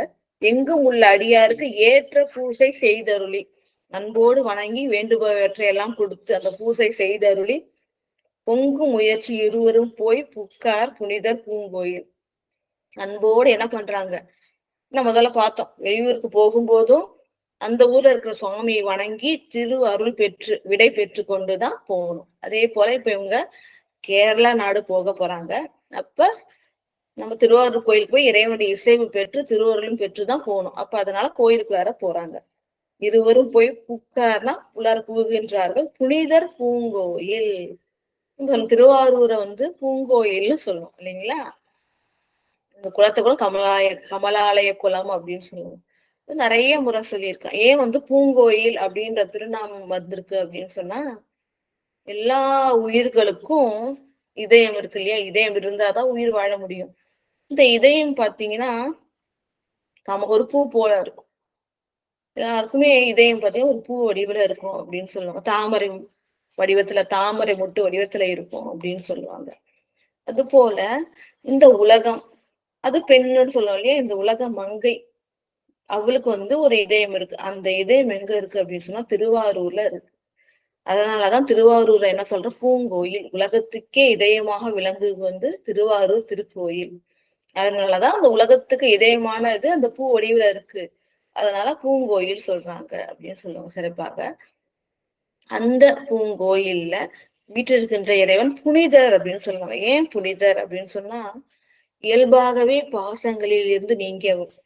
சிவபெருமானுக்குரிய 8 குணங்கள் சொல்லுவாங்க, ரொம்ப சிறந்த குணங்கள். அதெல்லாம் இயல்பாகவே பாசங்களில் இருந்து நீங்குதல். பாசத்தோட சேர்த்து ஒட்டணும்னு நினைச்சாலும் ஒட்டவே முடியாது. அது போல ஒரு சிறப்பு. எப்படி சொல்லணும், சிறப்பா சொன்னீங்கன்னா, இந்த ஒரு விரல் இருக்கு இல்லைங்களா? அது இதோட இதெல்லாம் நான்கும் சேர்ந்து இருக்கும். இது ஒண்ணு தனியாதான் இருக்கும். சிவபெருமான் போல நம்மளா கொஞ்சம் சேர்த்து வைக்கலாம். ஆனா இயல்பாகவே என்ன ஆகுது, ஒட்டாது இல்லைங்களா? அது போலதான். ஆனா இது நம்ம இந்த ஆட்காட்டி விரல் சொல்லுவோம் இல்லையா? இது இது எப்பவுமே இந்த விரலோட தான் சேர்ந்திருக்கும். மற்ற 3 விரல்களோட சேர்ந்திருக்கும். பாசங்களோட தான். இது இயல்பு. நம்ம எப்பவுமே என்ன பண்ணுவோம், பாசங்களோட தான் சேர்ந்திருப்போம், இயல்பு. அது போலதான் இப்ப இறைவன் என்ன பண்ணுவாரு, இந்த பாசங்களோட இதெல்லாம் பற்றாமல் இருக்கின்றவர், தனித்து இருக்கிறார். இயல்பாகவே பாசங்களில் இருந்து நீங்கியவர். அதுதான் சொல்றாங்க, பாசங்களால் பற்றப்படாதவர். அதனால்தான் நிமலர் சொல்லுவோம். நிமலர், நின்மலர் அப்படின்னு சொல்றோம். அப்படின்னு சொன்னா விமலர் சொல்லணும்னா மலங்களால் பற்றப்படாதவன், மலங்கள் அற்றவன், கொஞ்சம் கூட தீமைகளால் பற்றப்படாதவன் இறைவன், தூய்மையானவன். அதனால அத்தகைய புனிதர். அது மட்டும் இல்லாம நம்மள வணங்குகின்றவர்களும் புனிதமாக்குபவர். அவர் மட்டும் புனிதர் இல்ல, யார் யாரெல்லாம் வணங்குறாங்களோ அவங்களையும் புனிதமாக்குபவர். அத்தகைய இறைவன் புனிதர் வீற்றிருக்கின்ற பூங்கோயிலுக்கு செல்கின்றார்கள். திருவாரூர் பூங்கோயில் சென்று வணங்குகின்றார்கள். வணங்கி 129வது பாடல் அடுத்து. தம்பிரானை தொழுது அருளால் பூந்து தொண்டர் சார்ந்து அணைய நம்பி ஆரூரரும் சேரர் நன்னாட்டு அரசனார் ஆய பைம்பொன் மணிநீள் மொழி கழறிச் சரிவார் தாமும் பயணம் உடன் செம்பொன் நீடு மதில் ஆரூர் தொழுது மேல்பால் செல்கின்றார். இப்போ கோயிலுக்கு வர போயிட்டாங்க. சுவாமியோட திருவருள் பெற்று அடுத்தது என்ன பண்ணணும், சேர நாட்டுக்கு போகணும். அதுதான் சொல்றாங்க. தம்பிரானை தொழுது அருளா, தனக்கு மேல் தலைவன் இல்லாத ஒப்பில்லாத பரம்பொருளாக விளங்குகின்ற இறைவனை தொழுது அருளால் போந்து வணங்கி அருள் பெற்று கொண்டு தொண்டர் சார்ந்து அணைய, தொண்டர்கள்லாம் சேர்றாங்க. ஏன்னா இவங்க மட்டும் தனியா போக மாட்டாங்க, அடியார் பெருமக்களும் கூடவே போவாங்க. இவர்கள் பணி செய்வதற்காகவும் இவங்களை தொடர்ந்து வணங்குவதற்காகவும் தொண்டர்கள்லாம் சார்ந்து அணைய நம்பி ஆரூரரும் சேர நன்னாட்டு அரசனார் ஆய. யார் யார் போறாங்கன்னு பாத்தீங்கன்னா, நம்பி ஆரூரர் ஆகிய சுந்தரமூர்த்தி நாயனார் பெருமானும் சேர நன்னாட்டு அரசனார் ஆகிய சேர அரசர். அவர் எப்படிப்பட்டவர் பாத்தீங்கன்னா, பைம்பொன் மணிநீள் முடி கழறிற்று அறிவார். அரசர்கள் எப்போதும் மகுடம் சூட்டி இருப்பார்கள். அது எதான்னா பைம்பொன், நல்ல பசுமையான சுத்தமான பொன்னால் ஆன மணி மகுடத்தை அணிந்திருக்கின்றார்கள். அவ்வாறு சிறப்பு பொருந்திய பொன்னாலான மணி மகுடத்தை அணிந்திருக்கின்ற கழறிற்று அறிவார் அவரும் சுந்தரமூர்த்தி நாயனார் ஆகி அம்பி ஆரூரரும் இறைவனை வணங்கி அருள் விடை பெற்று கொண்டு பயணம் மேற்கொள்கின்றார்கள். கழறிற்று அறிவார் தாமும் பயணம் மேற்கொள்கின்றார்கள். செம்பொன் நீடு, பயணம் மேற்கொள்றாங்க. எந்த திசை எப்படி போறாங்கன்னு பாத்தீங்கன்னா, செம்பொன் நீடு மதில் ஆரூர். நம்மளே பார்த்தோம் பழங்காலத்தெல்லாம் ஒவ்வொரு ஊரையும் சுத்தி வந்து மதில் பாதுகாப்புக்காக மதில் இருக்கும் இல்லைங்களா? அது போல் இந்த மதிலே எதால ஆக்கப்பட்டிருக்குன்னா செம்பொன்னால ஆக்கப்பட்டிருக்கு அப்படின்னு சிறப்பு சொல்றாங்க. திருவாரூருடைய செல்வ சிறப்பு நாம் அறிந்தது. இப்ப திருவாரூருடைய மதிலே எதால ஆக்கப்பட்டிருக்கு? செம்பொன்னால ஆக்கப்பட்டிருக்கு. அதான் சொல்றாங்க செம்பொன் நீடு மதில். நீடுன்னா எப்பவுமே நிலை பெற்று இருக்கும். ஏன்னா பொன்னால் ஆனது ரொம்ப ஸ்ட்ராங்கா இருக்கும், சிறப்பு பொருந்தியதாக இருக்கும். அந்த செம்பொன் நீடு மதில் அத்தகைய மதிலை கொண்ட திருவாரூர் தொழுது, திருவாரூர் இறைவனை தொழுது கொண்டு மேல்பால் செல்கின்றார். மேற்கு திசை. ஏன்னா வந்து திருவாரூருக்கு மேற்கு பக்கம் போனாதான் கொங்கு நாடு இதெல்லாம் கடந்து எங்க போக முடியும்? கேரளா நாடு, சேர நாடுக்கு போக முடியும். அப்ப கேரளாவுக்கு போனவங்க அப்ப திருவாரூரை வணங்கி விடைபெற்று இங்கேருந்து மேற்கு பக்கமாக செல்கின்றார்கள். மேற்பால் செல்கின்றார் அப்படின்னு சொல்லிட்டு அவங்க பயணம் கிளம்பியதை வந்து சேக்கிழார் பெருமாள் போற்றி சொல்கின்றார். மேல்பால் செல்கின்றார். அடுத்து வந்து 130வது பாடல். பொன் பரப்பி மணி வரைஞ்சி புனல் பறக்கும் காவேரி தென்கரை போய். பொன் பரப்பி மணி வரைஞ்சி புனல் பறக்கும் காவேரி தென்கரை போய் சிவன் மகிழ்ந்த கோயில் பல சென்றிரஞ்சி மின்பரப்பும் சடையண்ணல் விரும்பு திருக்கண்டியூர் அன்புறுக்கும் சிந்தையுடன் பணிந்து புறத்து அணைந்தார்கள். அதாவது திருக்கண்டியூர் இந்த சிவஸ்தலம் போறாங்க. எப்படி எல்லாம் இதெல்லாம் தாண்டி போறாங்கன்னு பாத்தீங்கன்னா, பொன் பரப்பி மணிவரன்றி புனல் பறக்கும் காவேரி. காவேரியோட சிறப்பு சொல்றாங்க. காவேரி நமக்கு தெரியும் இல்லையா? கர்நாடகால இருந்து வருது. அது வந்து நிறைய தங்க சுரங்கம் நிறைந்தது. அங்கேருந்து வரும்போது அந்த பொன் துகள்கள்லாம் அடிச்சுட்டு வருது. அது என்ன பண்ணுதுன்னா பொன் பரப்பி. அப்ப அதை அடிச்சுட்டு வரும்பொழுது எங்கெங்கெல்லாம் அந்த அலைகள் பொழுது அங்கெல்லாம் கொஞ்சம் கொஞ்சம் என்ன பண்ணும்? அந்த பொன்னை பரப்பிக்கொண்டே வருகின்றது. அவ்வாறு பொன்னை பரப்பிக்கொண்டே, அதாவது எங்கேயுமே வந்து அங்கங்க கொஞ்சம் கொஞ்சம் சேர்த்துக்கிட்டே மணி வரான்றி. மணி இனங்கள்னா எல்லா ஆறுகளுமே மலைகள்ல இருந்து தான் வருது. இப்ப மலைகள்ல இருக்கிற பல வகையான மணிகள், அதாவது மணிகள், அது மட்டும் இல்லாம அதுல மட்டும் மணிகள் முத்துக்கள் இருக்காது. மூங்கில்ல கூட என்ன இருக்கும்? முத்துக்கள் இருக்கும் அப்படின்னு நம்ம பார்த்தோம் இல்லைங்களா? அப்ப அதெல்லாம் அடிச்சுக்கிட்டு வருது. அப்ப அந்த மணிகள்லாம் என்ன பண்ணுதுன்னா கொழித்து கொண்டு வந்து ஒரு இடத்துல சேர்க்குது. அது போல வருகின்றது காவிரி. அது மட்டும் இல்லாம புனல் பறந்து புனல் வருகின்றது. அதனால வருகின்ற இடங்கள் எங்கெல்லாம் வருதோ காவிரி அதெல்லாம் செழிப்பாக்கி கொண்டே வருகின்றதுன்னு காவிரி பெருமை சொல்றாங்க. பொன்னையும் பரப்புது, புனலையும் நல்லா பரப்புது, மணிகளையும் வாரி வாரி கொண்டாந்து குமிக்குது. அத்தகைய காவேரி நதி தென்கரை போய் காவிரி ஓடிட்டு இருக்கு. அதோட வடகரையிலும் தென்கரையிலும் எண்ணில்லாத சிவாலயங்கள் இருக்கு. நமக்கே தெரியும் தேவார பதிகை பெற்ற ஸ்தலங்கள்லாம் வந்து தென்கரை ஸ்தலங்கள், வடகரை ஸ்தலங்கள் சொல்லுவாங்க. இது போல காவிரிக்கு தென்கரை வழியாக போய் அங்க இருக்க ஸ்தலங்கள்லாம் வணங்கி கொண்டே செல்கின்றார்கள். காவிரி தென்கரை போய் சிவன் மகிழ்ந்த கோயில் பல சென்று, நம்மளே பார்த்தோம் சிவபெருமான மங்களம் உடையவர் இல்லையா? மங்குர சுரூபியானவர், தன்னை வணங்குபவர்களையும் மங்களகரமாக செய்பவர். அதனால சிவன் அப்படின்ற அருள்நாமம் கொண்டவர். அவர் வீட்டில் இருக்கின்ற சிவஸ்தலங்கள்லாம் பல சென்று வணங்கி, வயலில் இருக்கிறதெல்லாம் சென்று வணங்கி திரஞ்சி போற்றி துதித்து மின்பரப்பும் சடையண்ணல் விரும்பும். அவருடைய சுவாமியுடைய பார்த்தாலே பொன்வண்ணம் வந்து அவரோட திருமேனி, மின் வண்ணம் அவருடைய செஞ்சடை இல்லையா? பொன்வண்ணம் எவ்வண்ணம் அவ்வண்ணம் மேனின்னு பார்த்தோம். அவருடைய சுவாமியுடைய திருமேனி பொன் வண்ணம், அதாவது மின் வண்ணம் அவரோட செஞ்சடை.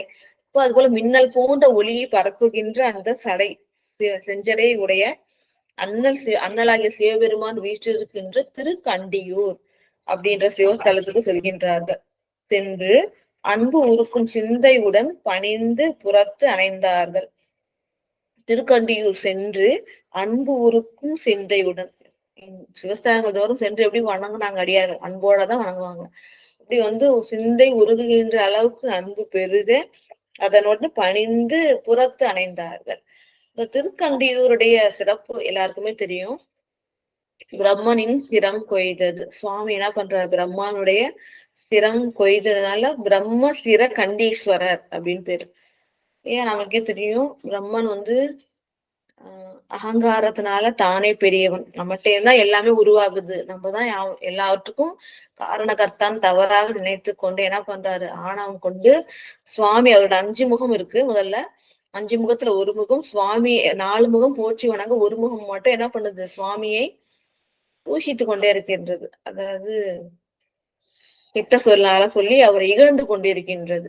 அவர் பிரம்மனே அப்படி தவறாக இருந்து அவர்கிட்ட படைக்கிற உயிர்களும் ஆணவம் கொண்டதாக இருக்கும்ன்ற நல்ல கருத்தாலதான் சுவாமி என்ன பண்றாரு, பிரம்மனுடைய அந்த தவறு செய்கின்ற அந்த தலையை மட்டும் தன்னுடைய நகத்தால கிள்ளி எடுக்கின்றார். வைரவ கோலம் கொண்டு கிள்ளி எடுக்கின்றார், தெரியும் இல்லைங்களா?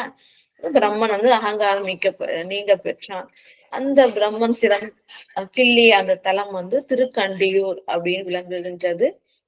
நமக்கு தெரியும் திருநந்தியம் பெருமான் திருமணம் வந்து திருமழப்பாடியில நடக்கும். 7 திருத்தலங்கள் வந்து தொடர்புடையது. திருநெய்த்தானம், திருப்பூந்துருத்தி, திருக்கண்டியூர், திருமழப்பாடி, திருவையாறு போல 7 திருத்தலங்கள் வரும். திருச்சோற்றுத்துறை.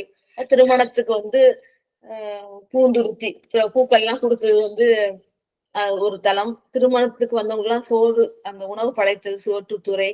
அப்புறம் திருமணத்துக்கு வேள்வி நிகழ்ந்தது திருவேள்விக்குடி. திருமணம் நடந்தது திருமழப்பாடி. திருவையார் அப்பர் தான் திருமணத்தை நிகழ்த்தி வந்தார், தெரியும் இல்லைங்களா? அதே போல திருக்கண்டியூர், இங்க வந்து சுவாமிக்கு அபிஷேகம் நடக்கும். சுவாமிக்கு அத்தகைய சிறப்பு வாய்ந்தது. நந்தியம்பா பெருமான் திருமணத்துக்கு வந்து 7 ஊர் சேர்ந்துதான் வந்து திருமணத்தை நடத்துவாங்க. அந்த சப்தஸ்தான தலங்கள்ல இதுவும் ஒன்று. திருக்கண்டியூர் தலமும் ஒன்று. மிக சிறப்பாக வந்து நந்தியம் பெருமானோட திருத்தலம் திருமணம் வந்து திருமழப்பாடியில நடக்கும். இப்ப இந்த 7 ஊர்ல இருக்கிற மக்களும் சென்று வழிபடுவார்கள். அந்த 7 ஊருக்கும் வந்து நந்தியம் பெருமான் வருவார். அவருக்கு வந்து உபச்சாரங்கள்லாம் நடக்கும். திருக்கண்டியூர்ல என்ன பண்ணுவாங்கன்னா மாப்பிள்ளை விருந்துன்னு சொல்லிட்டு அவருக்கு திருமஞ்சனம் மாட்டி விருந்து படைப்பார்களாம். அத்தகைய சிறப்பு பொருந்தியது திருக்கண்டையூர் அப்படின்ற திருத்தலம். அந்த திருத்தலத்துக்கு வந்து வணங்குகின்றார்கள். வணங்கி, அதாவது காவிரிக்கு தென்கரையில் விளங்குகின்றது. இறைவன் நாமம் வந்து பிரம்ம சிரகண்டீஸ்வரர், இறைவி வந்து மங்களாம்பிகை. அந்த திருத்தலத்துக்கு சென்று வணங்கி கொண்டு வெளில வர்றாங்க. அடுத்தது அன்பூருக்கும் சிந்தையுடன் பணிந்து கொண்டு வராங்க. அடுத்தது 131வது பாடல். வடகரையில் திரு ஐயாறு எதிர்த்தோன்ற மலர்கரங்கள் உடலுருக உள்ளுருக உச்சியின் மேல் குவித்து அருளி கடல் பறந்தது என பெருகும் காவிரியை கடந்து ஏறி தொடர்புடைய திருவடியை தொழுவதற்கு நினைவுற்றார். திருக்கண்டியூர் வணங்கிட்டாங்க. வணங்கிக்கிட்டு வெளில வரும்பொழுது எதிரே, ஏன்னா இவங்க தென்கரையில இருக்காங்க, காவிரிக்கு எதிரில வடகரையில திருவையாறு தோன்றுகின்றது. அந்த சிவஸ்தலங்கள்லாம் போனவங்களுக்கு தெரியும், இதெல்லாம் மிக அருகில இருக்கு. இந்த திருக்கண்டியூர் திருவையாறு எல்லாம் பக்கத்துல இருக்கு. இப்ப வந்து வணங்கிட்டு வரவங்களுக்கு வந்து வடகரையில் திருவையாறு எதிர் தோன்ற கோபுரம் வந்து எதிரே தெரிகிறது. வடகரையில மலர்கரங்கள் உடல் உருக உள்ளுருக உச்சியின் மேல் குவித்து சுவாமி தரிசனம் பண்ண உடனே அந்த கோபுர தரிசனம் கோடி புண்ணியம். ஸ்தூலலிங்கம்னு சொல்லுவோம் கோபுரத்தை வந்து ஸ்தூலலிங்கம். அதனால கண்ட உடனே அடியார் பெருமக்களோட செய்கை அதுவாதான் இருக்கும். கோயிலுடைய அந்த கோபுரத்தை தரிசித்த உடனே வணங்குவாங்க. ஏன்னா அது ஸ்தூல லிங்கத்தை குறிக்கும். அப்ப வந்து அந்த திருக்கோயில் கோபுரத்தை பார்த்த உடனே சுவாமி நினைவு வருது. உடனே என்ன ஆகுதுன்னா உடல் உருக உள்ளுருக. இப்ப வந்து உள்ளமும் உருக உடலும் உருக தானாவே கையினாவது சிறமேல் கொண்டு வணங்குகின்றார்கள். கோபுரத்தை கையெடுத்து கும்பிட்டு அன்போட வணங்குகின்றார்கள். உச்சியின் மேல் குவித்து அப்படி மலர்கரங்கள் மலர் போன்ற கரங்களால என்ன பண்றாங்க, திருவடி மேல கையை கூப்பி கொண்டு இப்படி கையை கூப்பி கொண்டு என்ன பண்றாங்க, வணங்குகின்றார்கள். உள்ளுருக உடலுருக வணங்குகின்றார்கள். உச்சியின் மேல் குவித்தருளி கடல் பறந்தது என பெருகும் காவிரி. ஆனா காவிரி எப்படி இருக்குன்னா கடல் பறந்தது. கடல் எவ்வளோ ஒரு பரப்பு அகன்றதாக விளங்குகின்றதோ காவிரி அது போல எப்படி இருக்கு, ரொம்ப அகன்றதாக விளங்குகின்றது. இப்ப திருச்சி அந்த இருக்கிறவங்களுக்கு தெரியும். இப்ப இங்க நம்ம மயிலாடுதுறை மாவட்டம் இங்க பூம்புகார் எல்லாம் பாத்தீங்கன்னா காவிரி வந்து ரொம்ப குறுகிட்டே வந்து கடலோட சேர்ற பகுதி, கடல்மலை பகுதி இதெல்லாம் குறுகிடுச்சு. ஆனா அங்கெல்லாம் ரொம்ப அகன்றதாக விளங்கும். அப்ப அகன்ற காவிரி இருக்கின்றது. அது எப்படி இருக்குன்னு சொன்னா அதாவது கடல் போல பறந்ததாக விளங்குகின்றது, ரொம்ப அகன்றதாக விளங்குகின்றது என பெருகும் காவிரியை கடந்து ஏறி. ஏன்னா வடகரைக்கு போகணும்னா நம்ம என்ன பண்ண முடியும், கடந்துதான் ஏற முடியும். அந்த காவிரியை கடந்தாதான் வடகரைக்கு போக முடியும். அதனால கடல் பறந்தது என பெருகும் காவிரியை கடந்து ஏறி. உங்களுக்கு என்ன ஆசைன்னா சேரமான் பெருமாள் நாயனார் திருக்கண்டியூரை வணங்கி விட்டு வருகின்றார். வந்த உடனே இடர்ல வந்து வடகரையில திருவையாரோட திருக்கோயிலோட திருகோபுரம் தென்படுகின்றது. கண்ட உடனே உள்ளமும், ஏன்னா இறைவன் நினைச்சதுனால உள்ளமும் உடலும் உருக கைய வந்து தலைமுடிக்கு மேல வச்சு கூப்பி மலர்கரங்களால தொழுது வணங்கி இந்த ஆற்றை கடந்து என்ன பண்ணணும், சுவாமியை சென்று தரிசிக்கணும்னு ஆசை இருக்கு. ஆனா என்ன ஆகுதுன்னா கடல் போல பறந்ததாக காவிரி விளங்குகின்றது. அது மட்டும் இல்லாம கடல் பறந்தது என பெருகும் காவிரியை கடந்து ஏறி தொடர்புடைய திருவடியை தொழுவதற்கு நினைவுற்றார் இல்லையா. ஏன்னா தொடர்புடைய திருவடினா அடியார் பெருமக்கள் எப்பொழுதும் சுவாமியுடைய திருவடியை சிந்தித்து கொண்டே இருப்பார்கள். அந்த திருவடியை வந்து நினைச்சு தியானம் பண்ணிட்டே இருப்பாங்க, போற்றி கொண்டே இருப்பார்கள். அப்படி தொடர்புடைய அடியார்களுடைய தொடர்புடைய அந்த திருவடியை தொழுவதற்கு நினைவுற்றார். அந்த திருவடியை மனசுல நினைச்சிட்டு இருக்கோம், நேர்ல கண்டு இறைவனை தொழ வேண்டும் அப்படின்னு விரும்புறாரு. விரும்பி என்ன பண்றாரு அப்படின்னு சொன்னா காவிரியை கடந்து ஏறணும், கடந்து வடப்பக்கம் சென்று சுவாமியை தரிசிக்கணும். தொடர்புடைய எப்போதுமே நினைச்சுக்கிட்டே இருக்கிற போற்றிக்கொண்டே இருக்கின்ற திருவடியை கண்ணால கண்டு தரிசிக்கணும் அப்படின்னு விரும்புறாரு. 132வது பாடல். இந்த பாடலோட முடிச்சுப்போம் இன்னைக்கு. ஐயாறு அதனை கண்டு தொழுது அருள் ஆரூர தமை நோக்கி செய்யால் பிரியா சேரமான் பெருமாள் அருளி செய்கின்றார் மையார் கண்டர் மரபு திருவையாறு இறைஞ்ச மனம் உருகி நையா நின்றது இவ்வாறு கடந்து பணிவோம் நாம் என்ன. கடல் போன்று பறந்து விளங்குகின்ற அந்த காவிரியை கடந்து வடகரைக்கு ஏறி என்ன பண்ணோம், சுவாமியை தரிசிக்கணும். தரிசிக்க யார் மனம் விரும்புதுன்னா சேரமான் பெருமாள் நாயனார் மனம் விரும்புகின்றது. உடனே சுந்தரமூர்த்தி நாயனார் பெருமானுக்கு என்ன விண்ணப்பம் செய்தார் அப்படின்னு பாத்தீங்கன்னா, ஐயாறு அதனை கண்டு தொழுது. நமக்கு தெரியும் திருவையாற்றோட பெருமை, தல பெருமை சொல்லணும்னாலே அதுக்கே ஒரு வகுப்பாகும். ஏன்னா 5 ஆறுகள் சங்கமிக்கின்ற இடம். அதனாலதான் ஐயாரப்பர் அப்படின்னு சுவாமிக்கே பேரு இல்லைங்களா. ஐயாரப்பர் அந்த 5 ஆறுகள் வந்து அங்கே சேருகின்ற இடமாகி இடத்தில் வீற்றிருக்கின்ற ஐயாரப்பரை அதனை கண்டு தொழுது அருளாரூர தமை நோக்கி சுவாமியோட திருக்கோயில் கோபுரத்தை கண்டு தொழுது சுந்தரமூர்த்தி நாயனார்ட்ட என்ன சொல்றாருன்னா, செய்யால் பிரியா சேரமான் பெருமான் அருள் செய்கின்றார். செய்யால் அப்படின்னு சொன்னா திருமகள். ஏன்னா சேரமான் பெருமாள் நாயனார் அரச பதவி ஏற்கிறதுக்கு முன்னாடியே சுவாமி கிட்ட இருந்து என்ன வாங்குறாரு, எல்லையில்லாத செல்வம். ஏன்னா கேட்கிறவங்களுக்கு இல்லைன்னு சொல்லாம நிறைய கொடுத்துக்கிட்டே இருக்கணும் அப்படின்னு சொல்லிட்டு இறைவன் அருள் வரம் வாங்குறாரு. அது மட்டும் இல்லாம எப்போதும் வெற்றி தான், எப்போதும் வெற்றி, படை வாகனங்கள் செல்வங்கள்லாம் குறைவே இல்லாம எல்லாருக்கும் எப்போதும் கொடுத்து உதவுறது, எப்போதும் வெற்றியினை கொண்டது. அதுமே அதோட எல்லா உயிர்களும் சொல்றதையும் உணர்ந்து துன்பத்தை நீக்கிறது. இந்த எல்லா வரத்தையும் இறைவன்கிட்ட வாங்கியிருக்காரு. திரு அஞ்சை களத்து அப்பத்தேந்து வாங்கியிருக்காரு. அதனால எப்போதும் செல்வம் பிரியாதவராக செல்வம் உடையவராக சேரமான் பெருமாள் இருக்கார். அதனால திருமகள் எப்போதும் அவரை பிரியாம இருக்கா. அதுதான் வந்து இங்க சொல்றாங்க, செய்யால் பிரியா சேரமான் பெருமாள் நாயனார். மகாலட்சுமி பிரியவே பிரிய மாட்டான். அத்தகைய சிறப்புடைய சேரமான் பெருமாள் நாயனார் அருளி செய்கின்றார். என்ன சொல்றார் அப்படின்னு பாத்தீங்கன்னா, மையார் கண்டர் மருவும் திரு ஐயாறு இறைஞ்ச மனம் உருகி நையா நின்றது. மிடற்றிலே அரிய குடிய நஞ்சினை அடக்கி மை போன்ற மிடற்றினை உடைய சிவபெருமான் மருவும், அதாவது வீற்றிருக்கின்ற திருவையாறு இறைஞ்ச சென்று வணங்க மனம் உருகுகின்றது, மனம் விரும்புகின்றது. உருகி நையா, நையான நைந்து நிற்கின்றது. உடம்பு மனசு என்ன பண்ணுது, உருகி இறைவனை தரிசிக்கணும்னு விருப்பத்தோட இருக்கு. இவ்வாறு கடந்து பணிவோம் நாம், இவ்வாறை கடந்து நாம் பணிவோம், இவ்வாற்றை கடந்து நாம சென்று வணங்குவோம்னு ஒரு விண்ணப்பம் செய்கின்றார். ஏன்னா கூட அறியா வரும்பொழுது அவர்கிட்ட கேட்டு அவரோட திருவுள்ளத்தையும் தெரிஞ்சுதான் நம்ம வணங்க முடியும். அதனால என்ன சொல்றாரு அப்படின்னு சொன்னா, இறைவனையோட இந்த கோபுர தரிசனம் கண்டவுடனேயே உள்ளம் உருகுகின்றது, இறைவனை தரிசிக்கணும்னு ஒரு அன்பினால ஆர்வம் பெருகுகின்றது. அதனால தரிசித்து வணங்குவோம் அப்படின்னு சொல்லிட்டு அருளி செய்கின்றார். அப்படி சொல்ல சுந்தரமூர்த்தி நாயனார் அதுக்கு உடன்பட்டாரா, தரிசித்தார்களா? ஆனா காவிரி என்ன கடல் போன்று பறந்து இருக்கு. அது மட்டும் மிக வேகத்தோடு செல்கின்றது. அது ஓடப்போலாம் போக முடியாது, ஓடங்கள்லாம் போகவே முடியாதபடி மிக வேகத்தோடு செல்கின்றது.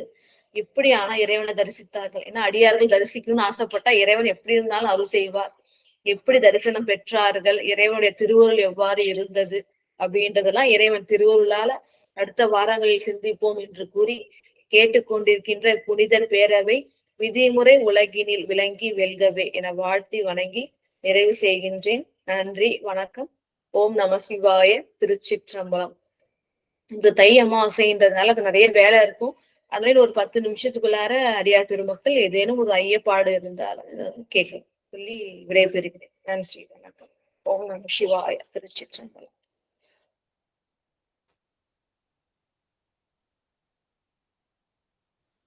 சிவாய நம. திருச்சிற்றம்பலம்மா. ரொம்ப ரொம்ப அருமையா இருந்தது. இன்னைக்கு நீங்க எடுத்து சொன்னதெல்லாம் ரொம்ப சிறப்பா அருமையா இருந்தது. அதாவது அடியார்களை வரவேற்கிறது, அவங்க அந்த பூசணை எப்படி செய்யறாங்க, எப்படி ஒவ்வொரு கோயிலும் வழிபாடு செய்யறாங்க அப்படின்னு ரொம்ப ரொம்ப அருமையா எடுத்து சொன்னீங்க. நேரம் போனதே தெரியல. நினைக்கிறோமோ ரொம்ப சீக்கிரமா நேரம் போயிட்ட மாதிரி தெரிஞ்சது. ரொம்ப சிறப்பா இருந்தது. இதெல்லாம் ஒரு பாடமா நாங்க எடுத்துக்கணும். நீங்க சொல்றது பெருசு இல்லை, உங்களுக்கு பெருமான் உணர்த்துறாரு சொல்றீங்க. நாங்க இதையெல்லாம் ஒரு வழிகாட்டியா எடுத்து நாங்க இதெல்லாம் கடைப்பிடிச்சு செய்யறதுக்கு பெருமான் அருள் கொடுக்கணும் அப்படின்னு சொல்லி வேண்டிக்கிறோம்மா. பின்னாடி அம்மா இருக்கிறாங்களா, பிரேமம்மா? சரி, வாழ்த்து பாடல் பாடி முடிச்சிடுறோமா. அப்புறம் அடியாரில் யாராவது கேள்வி கேட்கறதுனா கேளுங்க. சிவாய நம. திருச்சிற்றம்பலம். வான்மையில் வளாது பெய்க மலி வளம் சுரக்க மன்னன் கோல்முறை அரசு செய்க குறைவிலாது உயிர்கள் வாழ்க. நான்மறை அறங்கள் இருக்கீங்களாம்மா? அறங்கள் ஓங்க நல்தவம் வேள்வி மல்க மேன்மைகொள் சைவ நீதி விளங்குக உலகம் எல்லாம். மேன்மைகொள் சைவ நீதி விளங்குக உலகம் எல்லாம். ஆறிரு தடந்தோள் வாழ்க அருமுகம் வாழ்க வெப்பை கூறுசை தனிவேல் வாழ்க குக்குடம் வாழ்க செவ்வேல் ஏரிய மங்கை வாழ்க யானைதன் அணங்கு வாழ்க மாறிலா வள்ளி வாழ்க. வாழ்க சீரடியார் எல்லாம், வாழ்க சீரடியார் எல்லாம். திருச்சிற்றம்பலம். நம பார்வதி பதையே மகாதேவா. தென்னாடுடைய சிவனே போற்றி, எந்நாட்டவர்க்கும் விரைவா போற்றி. திருச்சிற்றம்பலம். சிவாய நம. அடியார் சந்தேகம்